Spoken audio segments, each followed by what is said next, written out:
السلام علیکم ناظرین، میں آپ کا دوست حکیم افتخار طالب، امید ہے آپ خیریت سے ہوں گے۔ آج آپ کو میں بتاؤں گا اچار کے فوائد اور نقصانات۔ اچار تقریباً پاکستان کے ہر گھر میں استعمال ہوتا ہے، بلکہ دنیا کے کافی ملکوں میں اس کا کثرت سے استعمال ہوتا ہے۔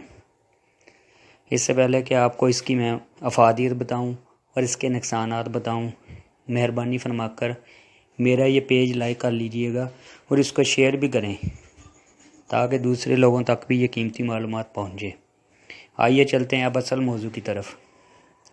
اچار بر صغیر میں عام استعمال ہوتا ہے، لوگ گھروں میں خود بھی ڈالتے ہیں، حلوہ پوری، روٹی اور مختلف کھانوں کے ساتھ شوق سے بھی کھایا جاتا ہے۔ اچار جس قسم مرضی کا ہو، اس کا مزاج خشک اور گرم ہوتا ہے، ہاضمے کو تیز کرتا ہے، بھوک کو بڑھاتا ہے، وزن کی کمی میں مفید ہے، شوگر لیول کو بڑھنے نہیں دیتا، روزانہ استعمال سخت مضر ہے، زیادہ استعمال کھانسی نزلہ پیدا کرتا ہے، ہائی بلڈ پریشر، نمک کے معاملے میں حساس افراد اس کے استعمال سے اجتناب کریں۔ اس کی مناسب مقدار ہی صحت کے لیے بہترین ہوتی ہے۔ بہت زیادہ استعمال بادی پیدا کرتا ہے جسم میں۔ امید ہے آپ کو میری یہ ویڈیو پسند آئی ہوگی۔